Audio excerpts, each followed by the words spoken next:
Good morning. Welcome to Tea Time. It's Friday, April 17th, and we are wrapping up our third week of remote learning.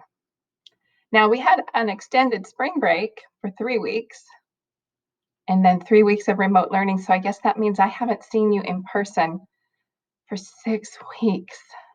Oh, I didn't realize that. It's too long. Too long. I think next year, oh my gosh, I keep hearing rumors that we're not even going back next year, but I will block that out of my brain because my psyche, my spirit couldn't handle that. I can't even wrap my mind around that. It's not even an option. I have heard that the universities have already announced that they're going to do one more semester online, which sucks for you guys because that means your freshman year you could start online. Ugh, sorry about that. Maybe I'm bringing bad news. I don't know which university it was that said that. I don't know. I feel like it's NAU because we live and breathe everything NAU at our house. So I don't know. Anyway, so 6 weeks. What was I going to say? It feels like forever. I think next year, this is what I was going to say. Next year, I'm going back to school and there will be students in my room. I think I will appreciate those people in so much more than I ever have. I think I took you for granted. I took it for granted that I could stand in the same room with you and educate you and laugh with you and play with you and answer your questions. And you you make me a better teacher because when I'm teaching a lesson, you interact with me and then you bring out better teaching. Yeah, that's how it works in our room. And so when I'm doing this by myself, inshallah, I hope the lessons are going fine for you. It sounds like it. You guys were responding to my questions. I just want to make sure everything's okay on the learning end of this. It's not my biggest priority, but I still want to check in with you. It sounds like it's going fine, but it's still not the same. It's not the same. When I'm teaching you in person, I look out on that classroom and I see your faces and your body language. And I call them anchors. I have students who I will watch because I know they want to ask me a question, but I kind of watch their body language and you have no idea who you are. But I can be doing something and I'll see like you do something like this and I'll go, I got to re-explain that because I can tell by your mannerisms that that it didn't come across and I need to try again.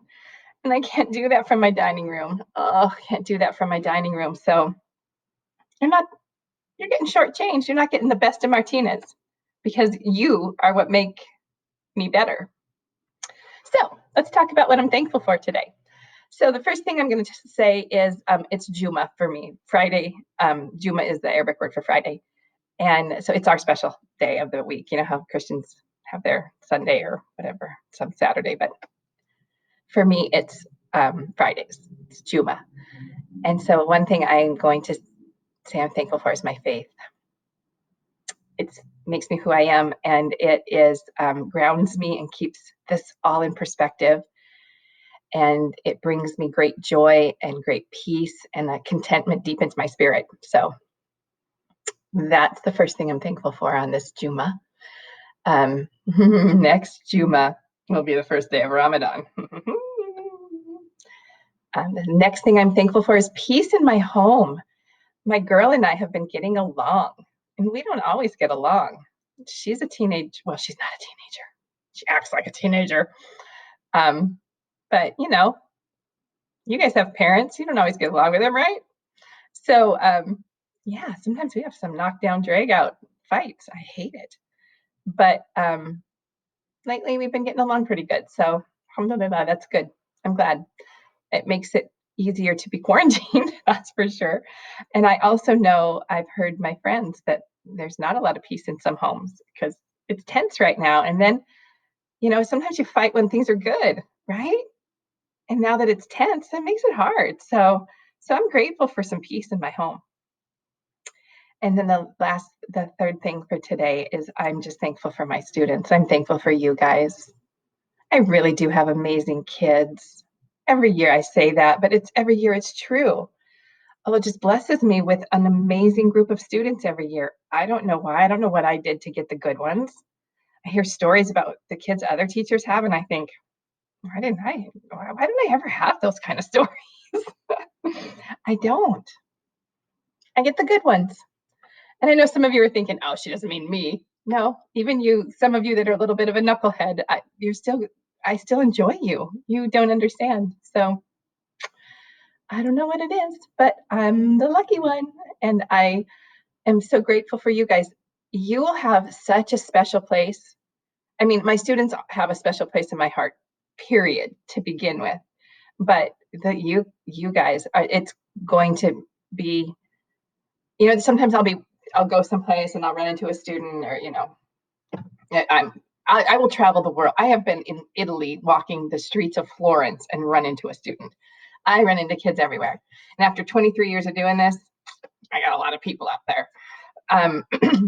And when I see them, just a little warning for you, I will recognize faces. Names escape me after 23 years. Sometimes I'll be like, oh, I can't remember their name. But their face burned on my heart. And but sometimes I've moved around so much, I don't know where I know them from. I don't know if I know them from Washington or from, Queen Creek or now Desert Ridge. When I see young people, college age people now, I don't know if it's Desert Ridge or if it's Queen Creek. They all get blended. But I have a feeling class of 2020, I'm not going to have that. I'm going to remember class of 2020 because of this. You're going to stand out. I don't know if that's probably not a good way to stand out. I guess it could be worse. Because this is hard. I thought it would get easier. I don't know. I guess maybe in the beginning it was new and I was like, oh yeah, it's going great. It's fine. And now it's becoming doldrums and it's not that easy. And I'm hearing some of your big struggle is time management. And I get that. We have that issue here with my college student. And now here I am at 7 minutes and 39 seconds. So much for 5 minutes, right? But the time management issue is big because you don't have any outside influences telling you what to do with your time, really. Aaliyah used to be really good because she has lots of free time this semester up at NAU. So she literally scheduled. She was only in class like 4 hours a day, and the rest of the time she scheduled at home, like at 2 o'clock in the afternoon. I'm going to study for my world religions class for an hour, and she was almost like she went there to do it, even though she was at home doing it. Now she's not doing that here. I don't know why. I don't know what the difference is. I don't know why at home here is more difficult, but try to come up with a schedule for yourself. I know for me, well, my prayers keep me on schedule, so they don't change. Well, they do change by the sun, but I still have to wake up for morning prayers, and I have an afternoon prayer, and then the evening is all about prayer. So my schedule is pretty run by that. And then really the only thing I have to do every day is office hours. So, and this, but I wake up and drink tea every morning anyway. So this is just me drinking my tea with you. So I would recommend, and I don't mean schedule your day from 7 to 3 packet, but like maybe schedule 2 or 3 items that you every day do that at that same time. And that will help you. And for me too, God, just getting dressed is a chore. Like it's just the weirdest things are like, why did I forget to do that? I mean, obviously I get dressed to come here and do this, but I don't think I've put on real clothes. I've been wearing yoga pants and sweatshirts for 6 weeks, I think. I put real pants on the other day. I was going to go somewhere and I thought, oh, maybe I'll put real clothes on. And I was like, why did I do that?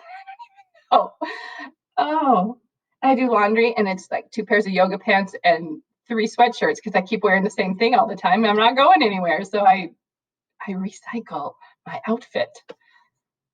It's crazy. I just want to get I was looking at my closet. I'm not wearing any clothes, none of my school clothes. It's all my lounge around the house clothes. I'm not, maybe next week I'll try to get dressed. That'll be one of my goals. Maybe I'll get dressed one day. Oh, and my curling iron. Yeah, it's pretty much, yeah, it's on vacation. Uh, I tried to plug it in a couple times. No. Yeah, it's weekend hair every day now. So anyway, that's my advice for you. I guess today's topic is time management. My advice is schedule a couple things, two things in your day that you'll always do. And it doesn't have to be a subject area. Maybe you just make sure you tell yourself, okay, from 8 to 8:30, I'm going to study whatever needs to be studied. So that every day at 8 o'clock, you're like, this is my study time. I'm going to sit down and do this now. I don't know what that looks like for you, but that is my advice. My advice is create your own schedule. And I imagine you guys, your parents that are working from home, they're struggling with this too. I am certain, absolutely certain. I have this constant, I'm way over, now I'm over 10 minutes. I have this constant list. You can't see it. Woo, it doesn't matter. I have a constant list because everything is just wacky. And so I need to make sure I get things done. Like I'll wake up in the morning and I won't have done a lesson for you. Like on a day where I'm supposed to post the whole thing, I haven't even looked at it. And then because I don't teach every day. So I can do your lessons. It takes me about an hour to do the outline and the lesson, review it all, videotape it, and upload it. So from start to finish, get the outline, teach it, upload it. But when I only do that twice a week, that's really not very taxing. So why I can't get it done, I don't know. I don't know, but it's time management. It's a thing. Yeah, and you got to schedule in eating. Although I don't think that's been a problem for us because I feel like I'm eating constantly. So that's not great, but I'm working on that too. Well, starting next week, I won't be eating all day because I'll be fasting every day. I'm getting excited. I love it. It's a very beautiful, beautiful month. So anyway, so sorry I'm taking so much of your time this morning. As always, I miss you like crazy. I'd give anything to teach you a lesson in that classroom, sit down at my card table and play some cards. I'd give anything. I can't think about it too much. Okay, you guys have a great Friday. Have a great weekend. I'll do a tea time weekend edition. Maybe Saturday night or Saturday morning or Sunday night or Sunday morning. I don't know when. So take care. And always, if you need me for anything, anytime, doesn't matter if it's the weekend or not, I'm available. So email me, text me, get in touch with me. All right. If you want to come say hi, I love it when you come say hi. So come see me in office hours. All right. See you later.